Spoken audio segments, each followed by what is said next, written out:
Mon père, lui, c'est au début des années 70 qu'il s'est installé à l'île d'Orléans. Il avait vu le potentiel, en fait, il est tombé en amour avec le paysage, avec l'atmosphère. Je pense que les gens qui viennent à l'île ressentent qu'il y a quelque chose de spécial ici. Ayant eu un background d'artiste, tout ça, il y avait ce désir-là d'être autosuffisant, d'avoir un commerce. Et la terre familiale, c'est une terre traditionnelle. Alors, du centre de l'île au bord du fleuve, on a à peu près 77 hectares. Là. Tout n'est pas en production. Là. Par contre, ce pas des terres nécessairement cultivables. On a aussi une érablière. On a nos maisons qui sont situées sur la terre.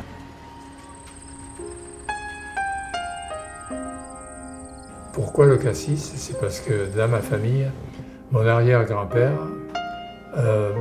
était liquoriste, quoi. Puis après, donc, il faisait différentes boissons alcooliques. C'était dans le midi de la France, à Ganges, dans l'Hérault. Mon père travaillait aussi comme liquoriste quand il était jeune. Et on avait entendu parler du cassis, parce qu'il faisait de la liqueur de cassis. Et puis après, moi, quand j'ai acheté la terre, je me suis dit, je vais mettre du cassis. C'était un fruit qu'on n'avait jamais eu, j'avais jamais cultivé en France, ni mon père.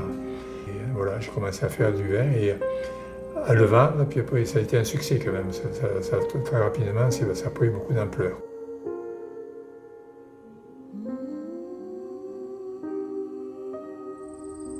Le fait que moi et ma sœur, on prenne la relève de notre père, mais que nous soyons également la 5e génération de licoristes dans la famille, ça s'étire, ça se raccroche. On est ici, mais on est de passage, hein, c'est ça. Sur ces terres-là, on fait juste les occuper, elles ne nous appartiennent pas vraiment.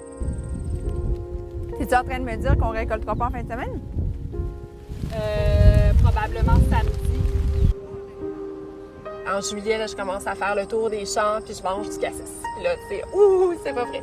Ah, ça s'en vient, tu sais. Puis là, donc, fait le tour, puis là, on en discute avec l'équipe. Puis OK, peut-être dans 2 semaines, on s'assure d'avoir tout en place. Et on a une machine, donc une récolteuse mécanique. C'est une machine qui est utilisée par les producteurs de cassis en Europe.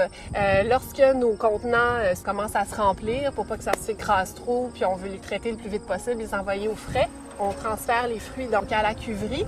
Le fruit est envoyé donc dans un bac d'eau. Le cassis coule au fond, puis en surface, il va y avoir les petites branches, les petites feuilles, les insectes, tout ça, qui sont enlevés avec un écumoire, en fait. Là. C'est vraiment des fruits très, très propres là, qui sortent de là, pour la transformation. Et ensuite, c'est transféré là, en baril, en 45 gallons de plastique. Les étapes sont différentes pour le vin et la crème de cassis. Le vin, c'est comme le vin de raisin, en fait. Là. On va faire vinifier le cassis en cuvée entre 4000 et 5000 litres. Je vais broyer mes fruits dans un fouloir. Je fais une macération à chaud. Je vais aller défaire un peu la peau, aller chercher vraiment toute la couleur du fruit. La particularité, en fait, dans notre fabrication, c'est que l'on filtre donc cette infusion, ce fruit macéré dans des poches de coton. Donc, il n'y a pas de pression mécanique dans la filtration, ce qui empêche justement d'avoir des mauvais goûts, des goûts âcres. Puis, on peut penser un peu à une crème de cassis de première pression. C'est vraiment le meilleur du fruit là, qu'on va garder. Beaucoup d'entreprises donc, se mécanisent ou s'organisent donc, pour avoir une efficacité accrue, vont embouteiller 2 fois par année, sont très fiers, ça va vite, c'est fait. En fait, on est plutôt à petite échelle, mais mieux échelonné tout au long de l'année. Donc, ce qui nous permet aussi de garder une équipe réduite, mais qui a du travail sur une base régulière. Donc, on fait par petit lot, là, les bouteilles, c'est 6 bouteilles à la fois. Donc, on fait plus de 40 000 bouteilles de cette façon-là. On a été hyper gâtés, là. On s'entend qu'on avait des produits qui avaient une super reconnaissance. Mon père a été un précurseur aussi dans l'agrotourisme. On partait avec quelque chose déjà d'une grande richesse, mais on a juste eu à améliorer l'image, améliorer le service client. Puis ça, c'est des choses qui nous ressemblent énormément. L'accueil du public aussi, on adore ça, faire rêver les gens. Il y a une très belle relation entre Catherine et Anne. C'était la grande sœur Catherine et la petite sœur Anne. Mais ils se complètent bien, ça se secoue les puces de part et d'autre. Mais il y a toujours de l'amour très fort qui est entre elles.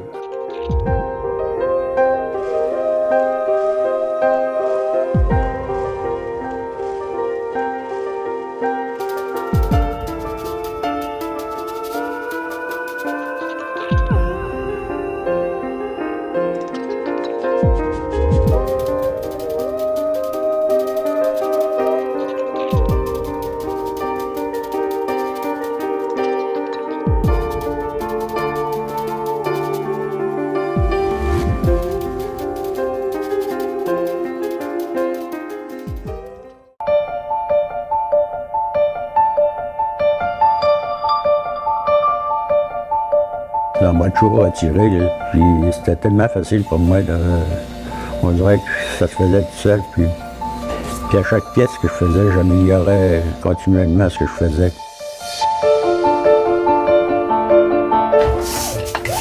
Je voulais dépasser les frontières de ce qu'on connaissait.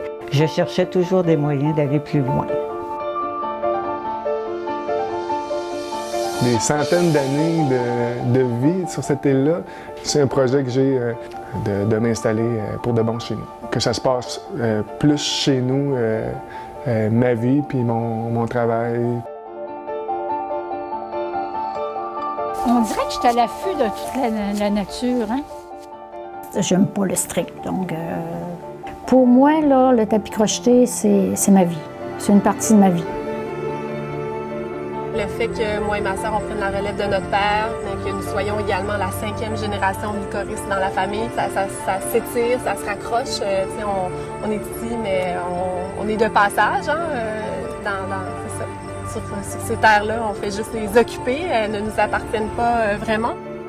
La pierre, c'est des choses qui ont été créées il y a des millions d'années. On ne travaille pas sur 10, 15, 20, 40, 50 ou même une vie d'homme. C'est que là, on travaille quelque chose qui va nous perdurer après notre mort. Et c'est des notions qui peuvent nous dépasser un petit peu. Il y a quelque chose d'humain là-dedans qui est très important aussi. C'est pas juste professionnel.